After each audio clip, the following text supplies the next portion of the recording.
Yes, kanonye mbifurize umugoroba mwiza, mugoroba mugisha, kuri twuma mu masaha ya nimugoroba, igitondo cyiza kuri twuma mu masaha mu gitondo, igicamunsi cyiza kuri twuma mu masaha ku gicamunsi.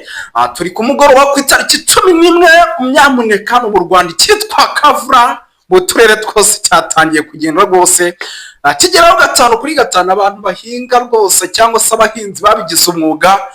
Ibyishimo rwose barimo barigurira agacupa. Yes, birumvikana rero amakuru tugarutse marabana n'umutekano, politique na diplomasi, ariko muri studio ndi kumwe n'umuvandimwe umeze neza. Ameze neza avugana Moise. Yes, ariko David Naam. iyi mbeho urayibona uti Akabeho kameze nabi we. Ariko akakabeho nacyo gatwe tumaze iminsi turi mu zuba rimeze nabi. Yego. Ndakeka kano kabeho kari gakeneye. Yes, imbeho ntakitwaye kuko twari tumaze igihe turi mu zuba rikomeye cyane, n'akabeho biba bingombwa kugira ngo gacemo nako tukumve. Yes, nukuvuga rero ni byinshi cyane tugiye kuba dukomoza tuva imuzi n'imuzingo muri ano masariro, ntabwo turi butinde. Mbabarira uhite unsubiriza abantu badukurikira bari hirya no hino, asigaye twinjire mu cyitwa makuru. Oh yes, suje abataramu mu gihugu cya Uganda, byimaze mu nkambi ya Nakivari Changwani, abataramu muri Kenya mu nkambi ya Kakuma, ndabateye ambo kabisa abataramu Tanzania, Republika Iharanira Demokarasi ya Kongo Brazzaville. Reka mbabwira ati habari za tuna, habari za masiku ndugu zetu kabisa, tunabasalimia mu bice bigiye bitandukanye, mugiye muremo kabisa, mwumve ko twongeye kugaruka.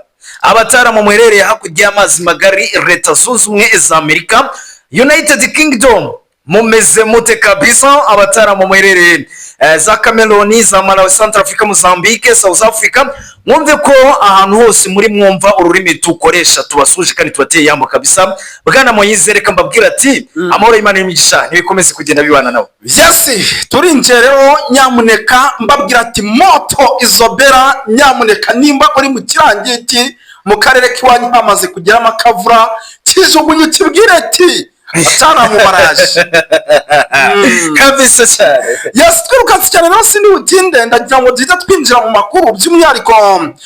Duhere mu gihugu cy'u Burundi, nahoze nkurikirana byinshi bigiye bitandukanye bigendanye n'imyiteguro idasanzwe y'igisirikare cya FDNB. Mbona ni imyiteguro noneho y'igisirikare navuga kirambye, gishobora kuza gukora noneho ibyo tutigeze tubona hano mu mujyi wa Uvira. Nahoze mbona uri kubinyereka, umbwira ati Bwana David ngo dore imyiteguro imeze nabi ku gisirikare cy'u Burundi. Yego. Aho ndagira ngo mbwira abantu ati iki gisirikare cya guverinoma y'u Burundi kiri kwitegura intambara ikomeye cyane. Kiri kwitegura intambara ikomeye kandi ishobora kuza kuba mu mujyi wa Uvira. Cyane. Amakuru mfite ngo buriya ngo igihugu cy'Uburundi kiramutse kitabaye tayari, iyi Uvira bakayitakaza, yaba ari ikibazo gikomeye ku mujyi wa Bujumbura. Ni nayo mpamvu ngo byamaze guhindura isura cyane. Ni ibintu bigaragara, no kuvuga ngo iriya Uvira iramutse itakaye, M23 yaramaze kwihuza na Red Tabara, yaramaze kwihuza na Android, yaramaze kwihuza na Twirwaneho. Ni ikintu kigaragara ko umujyi wa Bujumbura wabura umutekano. Yego. Hari ikintu ari amasezerano nahoze nkurikirana mu gihe cyatambutse. Iyi Red Tabara ifitanye amasezerano na M23 ko nibamara gufata Uvira, bamaze gukora icyitwa balkanization, bamaze kuba icyitwa Civil Republic, bagomba kuzahindura ubutegetsi bw'i Burundi.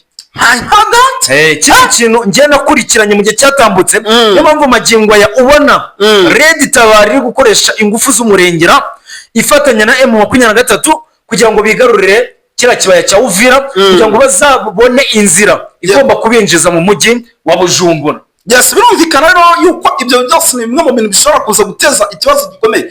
Baza kunyihangarira muri aromasa bitewe n'uburyo ni gukubita mbangura kugira ngo wa mutalamu by'umwihariko ubarizwa ubu tuvugana ni muri Kenya, uduha ama audio nawe tuze kwa tumushyiraho mwumva ubusesenguzi bw'amakuru ya hirya no hino ku isi. Ndi gukubita mbangura Bwana David. Yes, reka tugaruka gato ku kijyanye by'umwihariko n'amakuru arimo aravuga yuko ibice byose byafashwe muri no minsi na intare za Saramwe cya Kinshasa siri kubihakana. Ese koko ibi bintu nibyo niko uri kubibona, kubihakana nicyo gihe?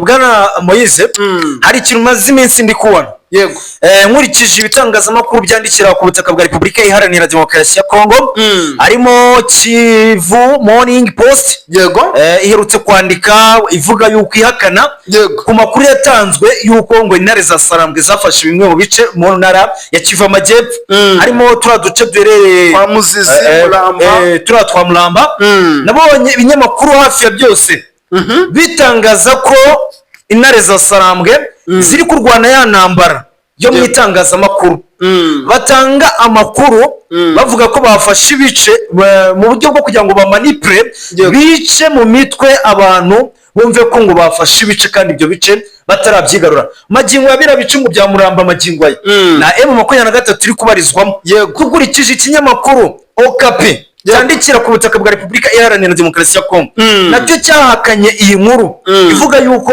intare za Sarambwe zigaruriye Muramba zigaruriye kara gace ka Muzizi hari n'agace ka Kaniola buriya buce bwose nabonye Okapi iki kinyamakuru cyarabihakanye Kivu Morning Post cyarabihakanye ubwo turi bande bo kuza kwemeza ko intare za Sarambwe zafashe turiya duce birumvikana. Tugaruke gato mu gihugu cy'u Burundi ndi gukubita mvangu ni vuba tugaruke mu gihugu cy'u Burundi mu gihugu cy'u Burundi ese koko nk'uko biri kuvuga ko abacancuro benshi by'umwihariko bagomba kuza kwinjira mu mujyi wa Uvira kuba bakataka intare za Sarambwe bari kubarizwa mu gihugu cy'u Burundi ndetse na drone z'intambara hari zijya zituruka mu gihugu cy'u Burundi, ibi byo urabivuga iki kugeza magingo igihugu cy'u Burundi rero magingo aya nasa nkaho nkubwira ko ndetse n'abadukurikiye iyi ntambara iri kubera mu burasirazuba bwa Repubulika Iharanira Demokarasi ya Kongo ni intambara y'u Burundi ndetse n'ibihugu by'akarere k'ibiyaga bigari ukongeraho na Leta Zunze Ubumwe za Amerika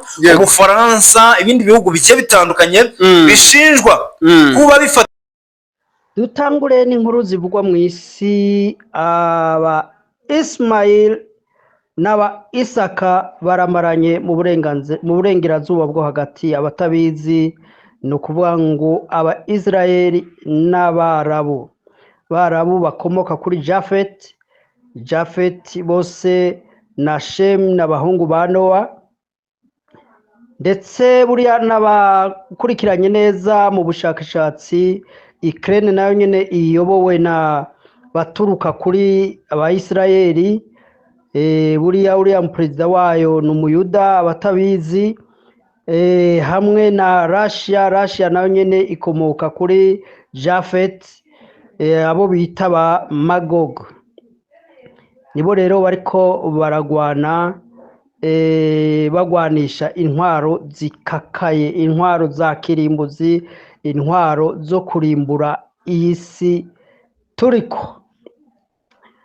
Rero karaga paranteze gatoya, ababyifuza tuzabategura ikiganiro kirambuye, ariko niyo wokora ubushakashatsi kuri YouTube ibyo wifuza kumenya ku rubyaro rw'abahungu ba Nowa aribo Shemu bakomoka ko na Aburahamu ariwe yabyaye Abayisirayeli, hagati yabo hakaba umuryango witwa Yuda ariwo wahawe ubwami kuyobora.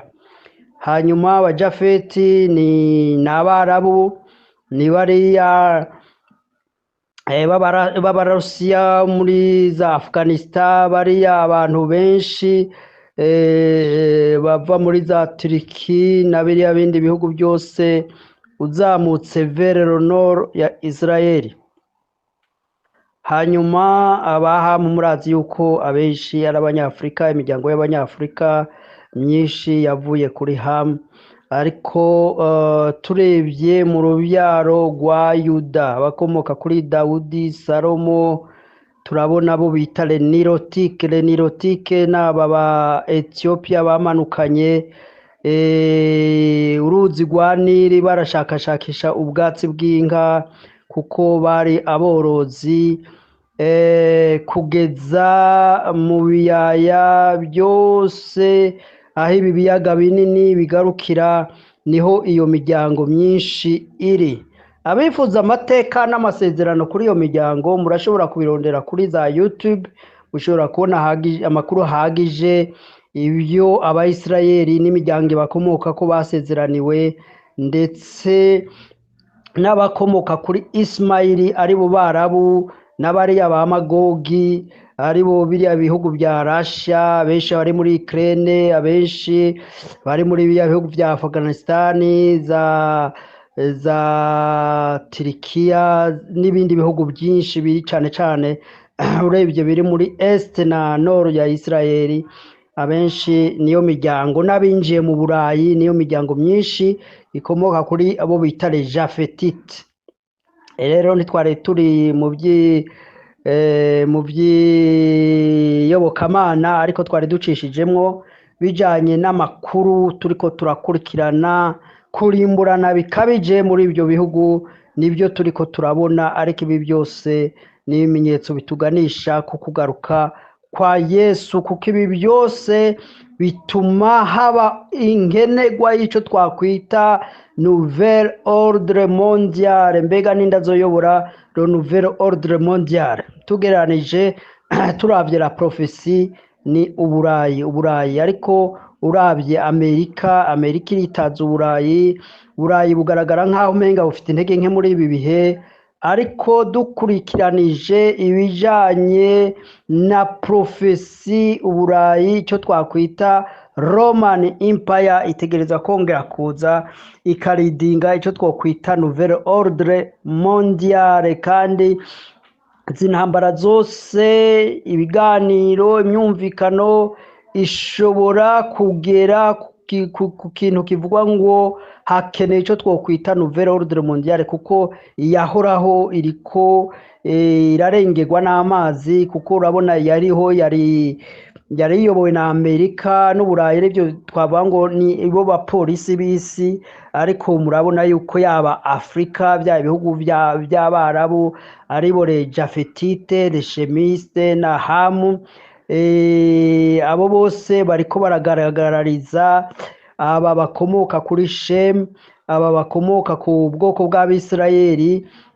Urabona ko ordre mondiale bari barashizeho aba bandi, uru rubyaro rwa Japhet, urubyaro rwa Ham, bariko baragarariza iyo nouvelle ordre mondiale.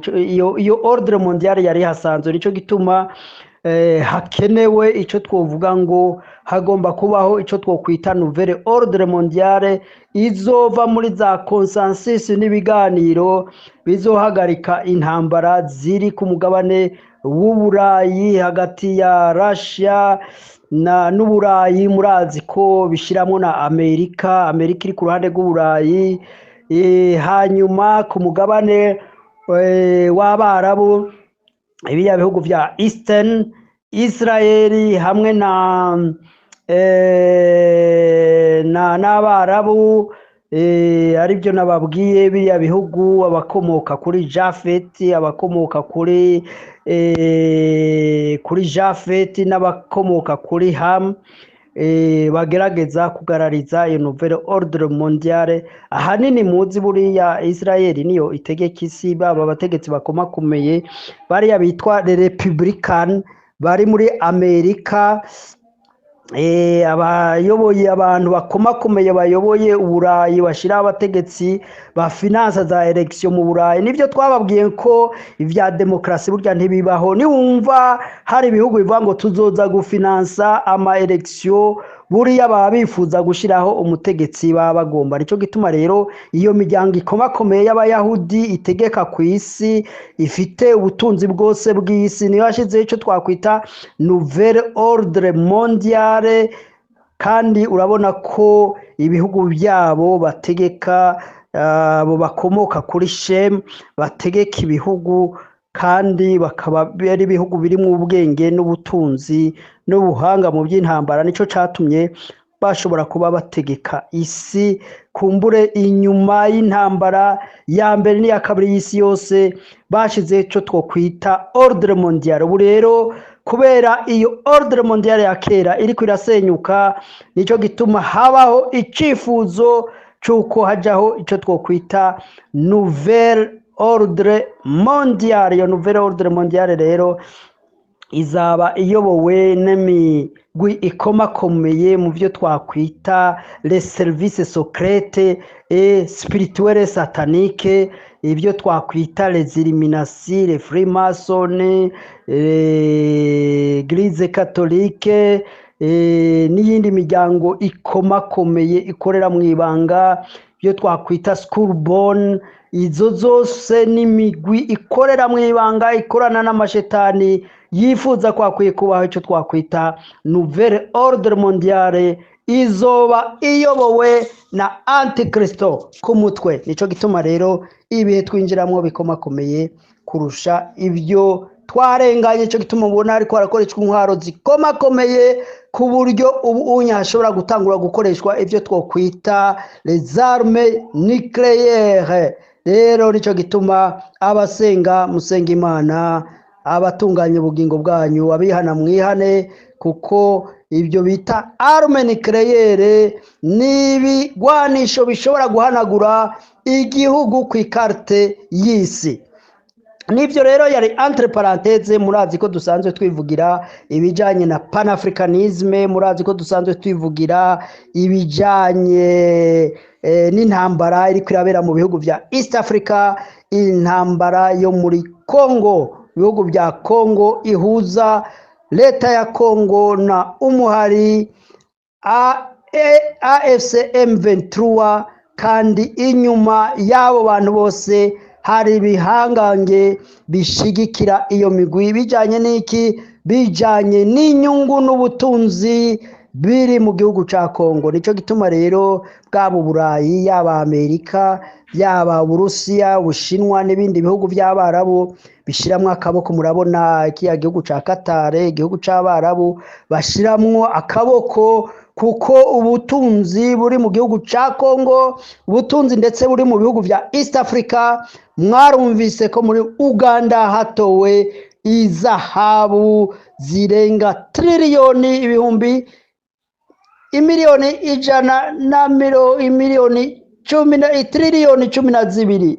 Aro mafaranga menshi cyane. Abaganda bashobora kuryamba mu gitanda hanyuma bakagaburirwa, bakarya bavyuka bagenda ataco bakora nk'imyaka myinshi cyane. Ano mafaranga menshi cyane. Nico gituma rero Amerika idashobora guhumiriza Uburayi, budashobora guhumiriza Burusiya, Abashinwa, se grande puissance zose zitegerezwa gushira ijisho ku bihugu vya East Africa. Nimba tutabonye indongozi zihabona, indongozi zibona kure, turashobora kuzokwamba mu ntambara idashira. Ndetse murazi ko hariho plane yuko Amerika n'Uburayi bifuza yuko intambara ya Ukraine n'Uburusiya abanyafrika aribo boyigwana, hakumwe bafata abantu bo muri pays d'Afrique du Nord, mu Basenegal bita Retirayere, biya bihugu bya Burkina Faso n'ibindi bihugu byose du Nord, bikaja kugwanira Uburayi, bagwanya aba twakwita babadagi b'abanazi, babandi babona ko ari bonyene ari bonyoko muntu, abandi bose bakwiye kurandurwa ku isi. Nico gituma rero ibitekerezo mwene ivyo vy'amacakubiri nkunda kubabwira, tiburyo ibitekerezo vy'amacakubiri vya racisme, vya ethnisme ni très dangereux, kuko murazi yuko muri kahise byatumye imbaga y'Abisirayeli barimbugwa imiliyoni 6 Holocaust, genocide yo mu Rwanda, genocide yo Burundi, n'izindi genocide zagiye ziba ku mugabane, zagiye ziva muri ivyo bitekerezo by'ironda koko, ingenga bitekerezo z'amacakubiri. Ico gituma nkunda kubamira kababwira ati reka banyapolitiki ikoresha ibintu by'amoko muri politike. Ukoresha ibintu by'amoko muri politike aba yarabuze icyo twakwita projet de société ashobora guhereza abaturage, maze bagashobora gutera imbere. Kuko icyo dukeneye abantu bose ni iterambere kwa kwihaza mu bifungurwa, kwa kwiga kumenya ubwenge, kuko buriya nimba abazungu badutegeka nuko bize bakaturusha ubwenge bagakora ubushakashatsi,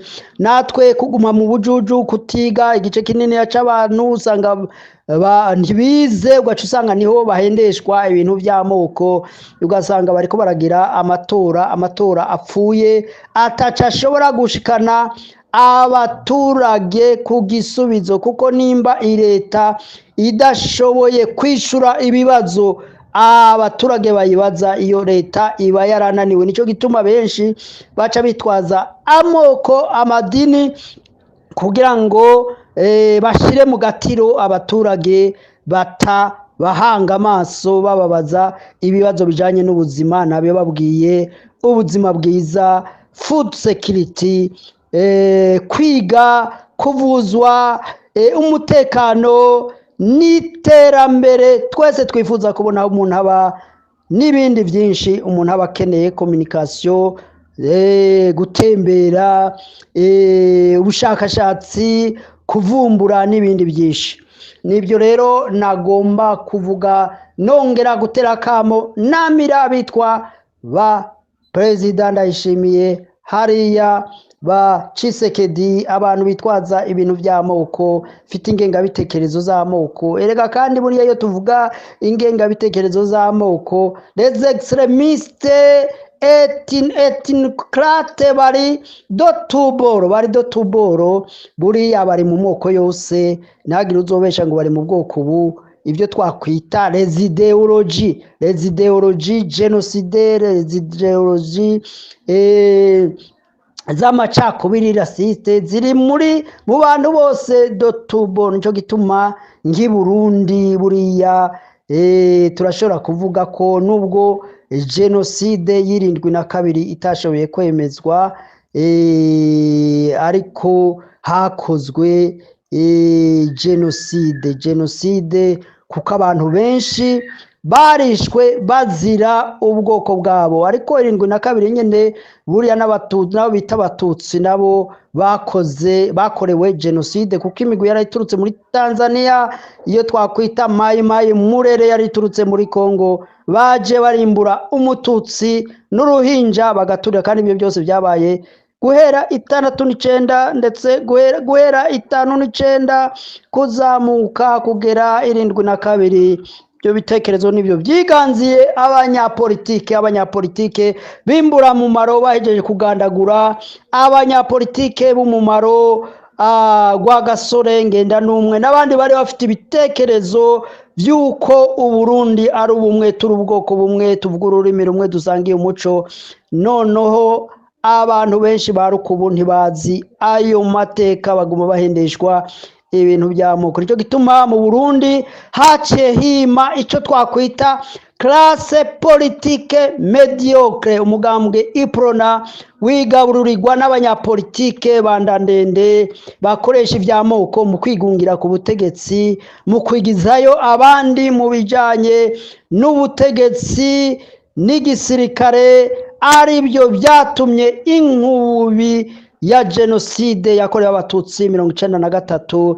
Nico gituma buriya ndababwira, iyo ikibazo kidashakiwe umuti kigaruka gifite ubukana buremere. Nico gituma ibibazo dufite mu Burundi canke mu karere k'ibiyaga bigari bidakwiye gushakirwa imiti yo gupfufaza, ahubwo bikwiye gushakirwa imiti ivura kandi irahari no kurandura les extrémistes bafite les idéologies génocidaires, les idéologies zo gukumira abandi. Abo bari do tuboro bari ku mpande zose. Nicyo gituma ndababwira ngo icaduhuza niki, icaduhuza c'est le panafricanisme.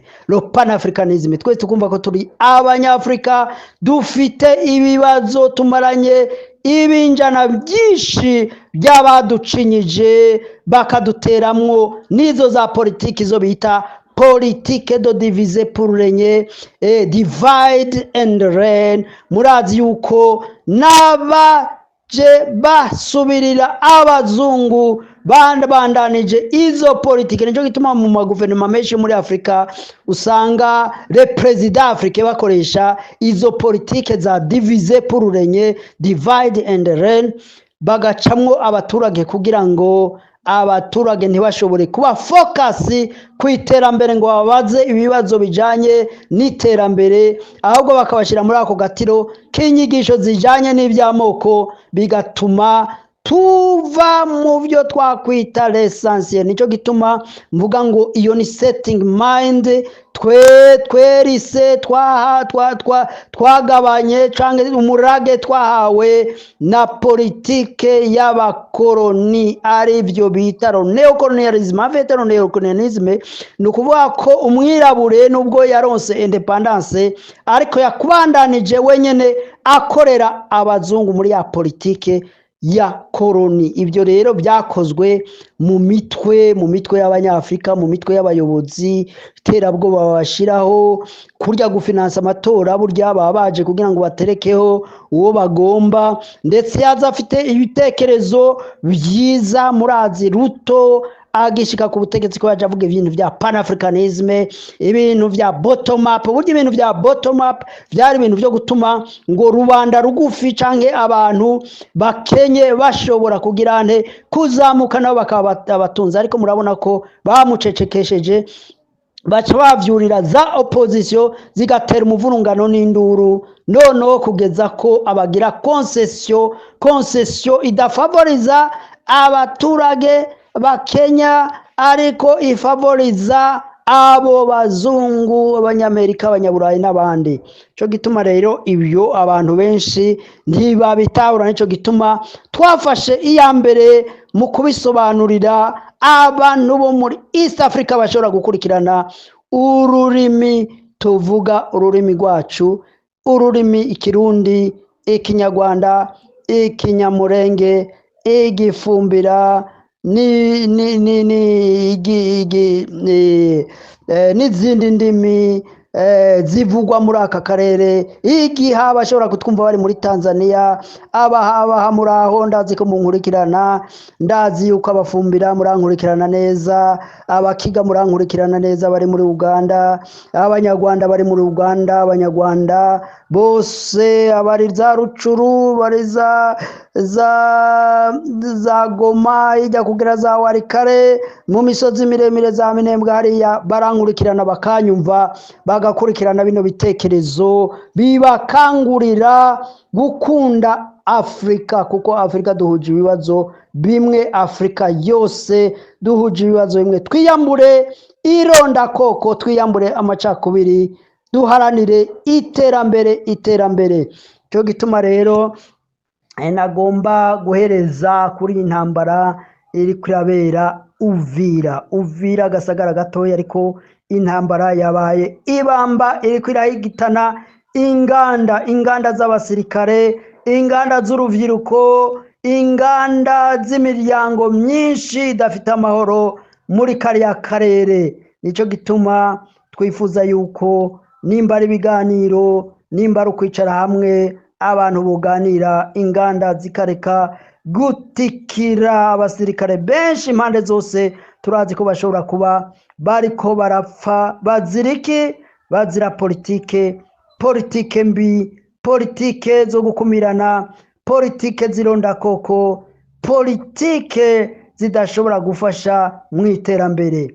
Nuko cari ico overview cyangwa umwihwezo nagomba kuvuga, ariko nkemura Uburundi inyuma y'amatora, nkebura abari muri opposition, Burundi, reka kuvuza urwamo, reka kwidoga, reka kwidodomba. Narababwiye yuko amatora atari iyo nzira ishobora gutuma umugambwe CNDD FDD uba ku gakanu k'abarundi, kuko ntibikunda, ntibishoboka. Inzira ya demokarasi ntishoboka, ntibaho, nta n'igihugu na kimwe baho ku isi. Nico gituma mukwiye kurondera izindi nzira, nimba by'ukuri abarundi benshi baremerewe n'intwaro y'umugambwe CNDD FDD, bakumva irabaremereye, irabananiye inzira ya demokarasi, iyo mubwivuge muti bayi bayi, iyo nzira ntishoboka, murondere izindi nzira gukoresha umuheto kubohora Uburundi. Mbega mwashobora kubohora Uburundi mwebwe bari muri opposition, mwebwe mwenyine mwariciyemwo amacakubiri, mwariciyemwo ibice, umwe wese arondera akabanza, arondera akicaro. Ibyo rero biravuga ngo iyo udashoboye kurwanya umuntu wemera gufatikanya nawe. Ubwo rero mwemere kuba mbundarare, muce bugufi y'abantu muri opposition Burundi, mutekereze mu gihe mudashoboye guhangana n'ubutegetsi bw'u Burundi, ntimwiyumvire ngo u Rwanda ruzobagwanira, M23 ruzobagwanira. Ibyo bintu ntibishoboka, ni indoto mbi, ni indoto zitabaho. Nimba mudashoboye guhaguruka nk'umuntu umwe mukavuga muti ubutegetsi bwa CNDD-FDD buratugoye aha n'aha n'aha, nimba butabagoye nawo butabaremereye, atakibi mubibonamwo, mureke kwidodomba ngo amatora ngo yaribwe iki. Ibyo ntibibaho, ibyo bintu bya demokarasi, ibyo bintu ni ibintu by'akajagari gusa, ni ibintu by'urwamo n'induru gusa. Nimba hari agenda nziza y'iterambere boba baratanze, ibyo bifuza gushikana ku baturage, cyo nobahanura nuko mwayoboka. Nimba mubona kuba barakiriye FDLR,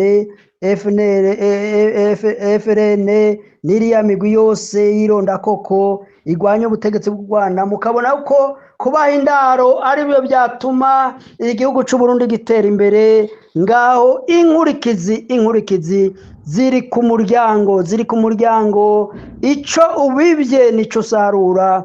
Ko abarundi mwashimye ubwo butegetsi, muzemere murye munywe no kungaruka z'ibyoshobora gushikira igihugu cy'u Burundi kubera politike mbi ya CNDD-FDD. Murakoze cyane.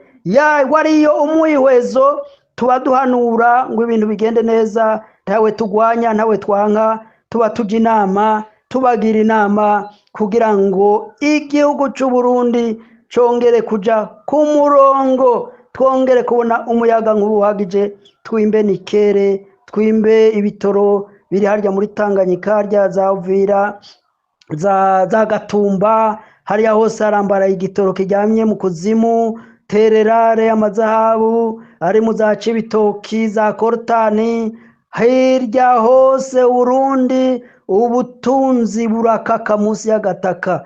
None kubera intwaro mbi, abarundi duca dushishikara dusamira isazi kury'inyoni, ko bavuze abarundi bakera baca imigani. Kaba ndabifurije umugisha, kaba ndabifuje amahoro muri hose.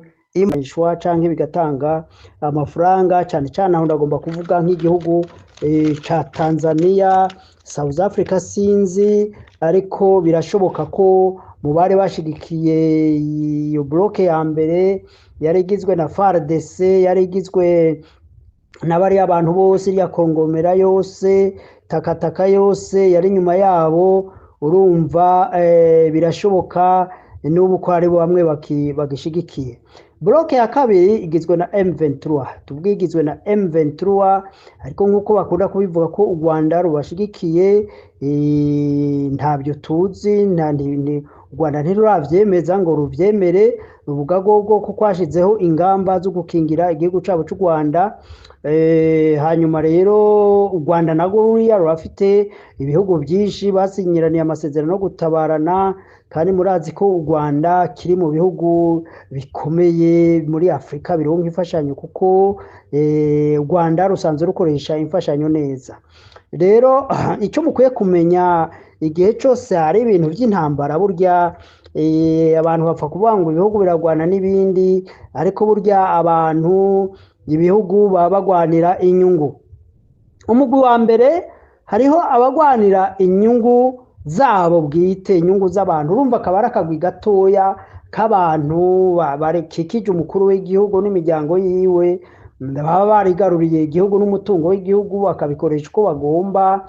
Rero bagaca bakoresha igisirikare cy'igihugu, igipolisi, inzego zose z'umutekano kugira zishishikare kubakingira, kubarinda, kugira ngo bakomeze ubwo bubisha bwabo bwo gusahagura ibihugu byabo, abo kenshi nibo bakorana na ba bazungu b'abanyaburaya, bagakorana n'abandi bashobora kuba ari nk'abashinwa, bakabaha ibiturire, ugaca usanga bariko baragurisha ibintu byinshi by'igihugu, bagakora biriya bya privatization, ugasanga rero umutungo w'igihugu waragurishijwe nta gisigaye, maze ugasanga bo barironkeyemwo ayabo, noneho bagasigara bigwana ko kugira ngo ntibabakure ku butegetsi.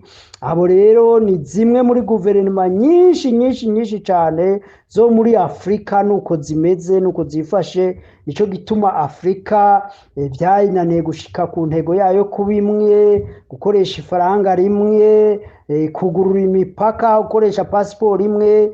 Ivyo byananiranye kubera iki? Abaperezida b'indandende bikunda badakunda abaturage babo, baba bakora nyene ayo madiri yo gukora n'izo ntambara, ariko izo ntambara ugaca usanga ntaco zifitiye akamaro abaturage. Reka ntange akarorero, ibihugu bibiri, igihugu c'u Burundi n'igihugu ca Kongo, ibyo sinobideha, murazi ko ariko bimeze. Cyo gituma ibyo bihugu bikenye, bigowe, faranga ryabo riguma rita agaciro, kandi ari ibihugu birimwo ubutunzi bwose bubaho bukomeye bwo guteza imbere ibyo bihugu n'abaturage babo.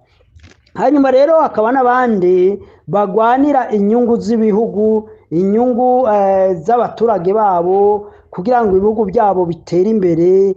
Ibya hanini ni nk'ibi bihugu biteye imbere nyene, ibihugu bya Amerika, ibihugu by'Uburayi, ibihugu by'Uburusiya, ibihugu by'Ubushinwa n'ibindi bihugu byinshi. Iyo bihugu iyo bije mu ntambara rero umenye biba bije kugwanira inyungu z'ibihugu byabo, inyungu z'abaturage zabo, nivyo biba bibazanye.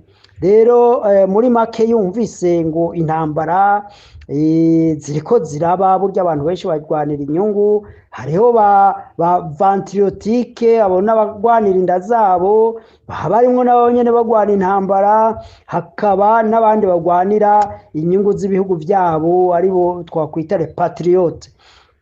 Rero nuko nagomba na introduce none mu ntambara iriko irabera Uvira ku mupaka w'u Burundi, ababifitemo inyungu n'abahe? Reka tuvuge nka DRC, nta nyungu nyinshi ibona yo kugwana Uvira, kuko isa n'iyatakaje igice cyose ca East Congo, kandi kumva ngo Uvira ngo izotuma bashobora gutsinda iriya ntambara, ibyo byo kwizera umuntu atagira ubwenge, umuntu atabona, umuntu atazi intambara icyo ari cyo.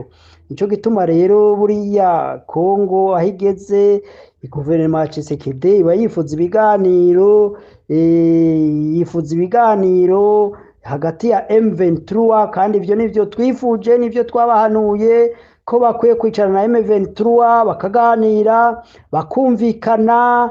Hanyuma bamara kumvikana, nimba hari ibindi bihugu bifitanye ibibazo nabyo bakicarana bakaganira, uko intambara niko ishobora guhera. nayo ubundi ibindi biganiro byose bikonturuna bivanamwo M23 AFC, ibyo byose n'ibiganiro by'intagihe, n'ibiganiro ataco bizoshikako, naho byobera mu gihugu muriza mu Burayi n'ahandi.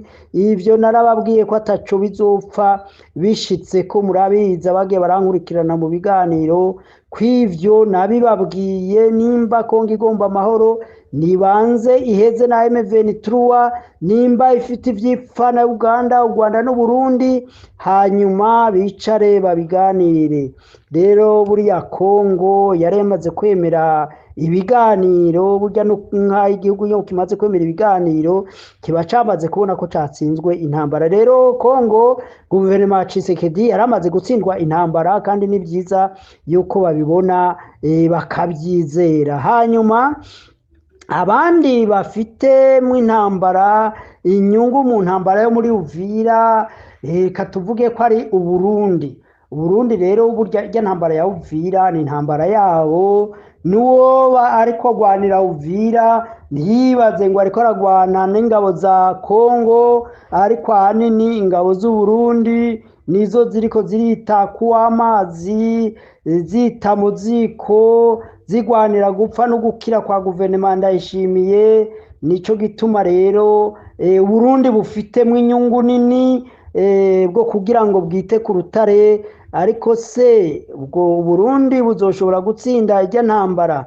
Mu byo navuze hariho ibimenyetso byerekana ko Uburundi budashobora gutsinda irya ntambara na busa, nubwo ngira ngo ari igitangaza Imana ikoze. Burundi ntabwo bwashobora gutsinda irya ntambara. Turavye Burundi burakenye cyane, buragowe, nta mafaranga bufite bwo kugura ibigwanisho, nta mafaranga bufise bwo gushira mu ngabo kugira ngo zigire igihagararo cyo guhangana n'abotera igihugu. Uburundi bufite indongozi navuga ko zifite ubwenge.